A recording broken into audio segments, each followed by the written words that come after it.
የአማራ ፋኖ ብሔራዊ ንቅናቄ ደቡብ አማራ ቀጠና ሳምነው ዕዝ ከሰም ሁለተኛ ኮር ነበልባል ክፍለ ጦር ድል ተቀዳጀ። በጨለማ በተወሰደ ኦፕሬሽን ያገዛዙ ኃይሎች ምሽግ ተሰባብሯል። የ105ኛ ኮር 44ኛ ክፍለ ጦርና የ109ኛ ኮር 77ኛ ክፍለ ጦር በጥምረት ባደረጉት ተጋድሎ 42 በላይ ጥቁር ክላሽ መማረካቸው ተገለጸ። የአማራ ሕዝብ ለብዙ ዘመናት ደሙን እያፈሰሰ አጥንቱን እየከሰከሰ ባቆያት ሀገር አልባ እንዲሆን በጠላቶቹ ተፈርዶበት ለአምስት አስርት ዓመታት በብዙ ስቃይና ግፍ ውስጥ አልፏል ሲል የአማራ ፋኖ ብሔራዊ ንቅናቄ ተቀዳሚ ምክትል ሊቀመንበር አርበኛ መከታው ማሞ ተናግረዋል።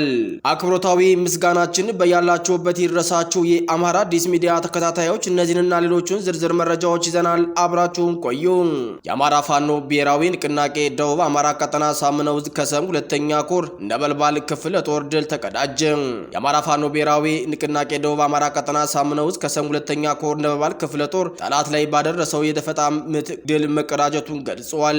የጦርነቱ አዙሪት የተጠናወተው የብልጽግናው መንግስት ከፋኖ ጋር የገባውን ጦርነት ከመንበረ መንግስቱ ሊያወርደው ከጫፍ ደርሶ በመንገድ አገር ላይ ያለ የሚደግፈውና ከጎኑ ያሰለፋቸው ተዋጊ ሰራዊቶች ከመሰረታዊ ወታደር እስከ ኮሎኔልና ጀነራልነት ማዕረግ ያላቸው እየከዱ ፋኖን መቀላቀላቸው ያሰጋው ብልጽግና አዲስ የማደናገሪያ ዜና ሲሰራ እንደከረመ ሰሞኑን መዘገባችን የሚታወስ ነው።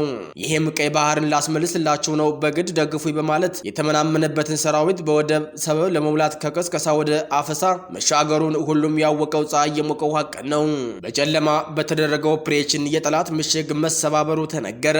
በጣቁሳ ወረዳ ጨውድባ ከተማ ከሌሊቱ 5 ሰዓት ተኩል በተሰራ ኦፕሬሽን ከተማ ውስጥ መሽጎ የነበረ የጠላት ጥምር ጦር ከፍተኛ ሁኔታ ተመቷል። በአማራ ፋኖ ብሔራዊ ንቅናቄ ጎጠግ እዝ በጌ ምድር ክፍለ ጦር ናደው ብርጌድና ፋሲለደስ ብርጌድ በጥምር ጦር በተሰራ ኦፕሬሽን ጠላት ክፉኛ የተመታ ሲሆን ይዞት የነበረው ምሽግ ሙሉ በሙሉ ተሰብሯል። የወገንን ብትር መቋቋም ያቃተው አራዊት ለ5 ደቂቃ የዘለቀው ውጊያ ማድረግ ያልቻለ ሲሆን በጨለማው ግራ ውጪ ብሎ ሲፈረጠጥ አድሯል። ኦፕሬሽኑ የተመራው በበጌ ምድር ክፍለ ጦር ዘመቻ መሪ አርበኛ ታድሎ ወርቄና በፋሲለደስ ብርጌድ ዋና አዛዥ ሻለቃ ደመቀና በናደው ብርጌድ ምክትል አዛዥ ሻለቃ ውባን ተመልኪ አማካኝነት ነው። ያሳመነው ክፍለ ጦር ለከበባ የመጣን ጠላት ስበው ማስገባትና በርካታ ኃይሉን በማስወገድ ታላቅ ድል አስመዘገቡ። የፋሽስቱ ብልጽግና አገዛዝ ጥምር ሰራዊት ትናንት ጥር 27 2018 ዓ.ም ንጋት ጀምሮ ከወልዲያ ከተማ በመነሳት በርካታ እግረኛ ሰራዊት ወደ ጃርሳ ታዳጊ ከተማ ቢያዘምትም አሳመነው ክፍለ ጦር 4ኛና 5ኛ ሻለቃ በአግባቡ በመመከትና መልሶ በማጥቃት በርካታ ኃይል ሙትና ቁስለኛ አድርገው ታላቅ ድል አስመዝግበዋል። ምስራቅ አማራ ኮር አንድ አሳመነው ክፍለ ጦር ጠላትን ተደጋጋሚ ጊዜ የመቱበት ወልዲያ ከተማ ዙሪያ ዛሬም የፋሽስቱ ሰራዊት መቀበሪያ ሆነዋል።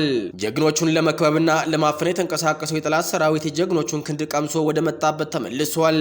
የአማራ ህዝብ ለብዙ ዘመናት ደሙን እያፈሰሰ አጥንቱን እየከሰከሰ ባቆያት ሀገር አልባ እንዲሆን በጠላቶቹ ተፈርዶበት ለ5 አስርት ዓመታት በብዙ ስቃይና ግፍ ውስጥ አልፏል ሲሉ የአማራ ፋኖ ብሔራዊ ንቅናቄ ተቀዳሚ ሊቀመንበር አርበኛ መከታው ማሞ ተናግረዋል። ይህንን የሀገር ባለውለታ የሆነ ህዝብ እንደ ጠላት እንዲፈረጅ ሁሉም እንዲጠላውና በሀገሩ ተቅበዝባዥ እንዲሆን ብዙ የሐሰት ትርክትን ከመተረክ አልፎም የጥላቻ ሐውልትን በመገንባት በወገኖቹ እንደ ጠላት እንዲታይና እንዲበተን በማድረግ በግፍ እንዲጨፈጨፍ ሆነዋል። ይህንን የህልውና አደጋ እንደ ህዝብ ለመመከት የሚያስፈልገው አንድ ድርጅት ወይም ተቋም በመሆኑ ከብዙ ልፋት ጥረት በኋላ ድርጅታችን አፋብን ተመስርቷል። ይህ ድርጅት እንዲመሰረት ትልቅ ሚና ለተወጣችሁ ወገኖቻችን እንዲሁም ታዛቢ ሽማግሌዎች በታላቁ የአማራ ህዝብ ስም እንኳን ደስ አላችሁ። ይህ ድርጅት አማራን ብሎም ኢትዮጵያን የሚያሻገር ድርጅት ነውና ሁሉም ፍትህን የሚናፍቅ ወጥቶ መግባት የሚናፍቅ ህዝብ ድርጅታችንን እንደ አይን ብሌናችን እንድትጠብቁ መልእክቴን አስተላልፋለሁ።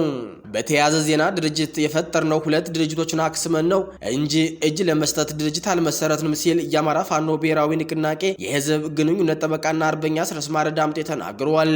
በኢትዮጵያ አንድነትና በአማራ ህዝብ ህልውና ላይ በጥልቀት በመወያየት አንድ አይነት መስመር ፈጥረናል። ከቀድሞ ውይይቱ በፊት ከ90% በላይ በተመሳሳይ አቋም በመያዛችን ወደ አንድ እንድንመጣ አድርጎናል።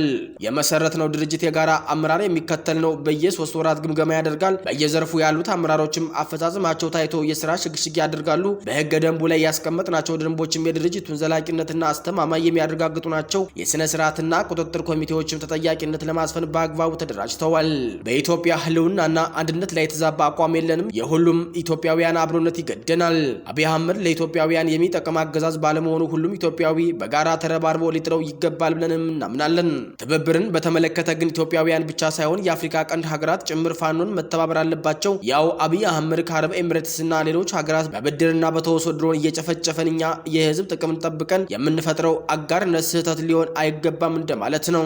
የአማራ አንድነት በተመለከተ እዞች በተሰጣቸው ኮታ እኩል ምደባ ተሰጥቷል። እጅ ለመስጠት ድርጅት አልመሰረትንም። ድርድርን በተመለከተ አገዛዙ የአማራን ህዝብ ጥያቄ ያለ ጠመንጃ ለመመለስ ዝግጁ መሆኑን ስናረጋግጥና አስፈላጊ ሆኖ ስናገኘው ያኔ የምናስብበት ይሆናል። አሁን ላይ ያለን ዝግጅት ግን ጸረ አማራ ስርዓትን ነቅሎ እኩል የምንከበርበትን ስርዓት የመትከል ዓላማ ነው። የተከበራችሁ አድማጭ ተመልካቾቻችን የዕለቱ አበይት ዜናዎች እስካሁኖቹ ነበሩ። በሌላ የዜና ሰዓት እስከምንገናኝ ጤና ይስጥልኝ።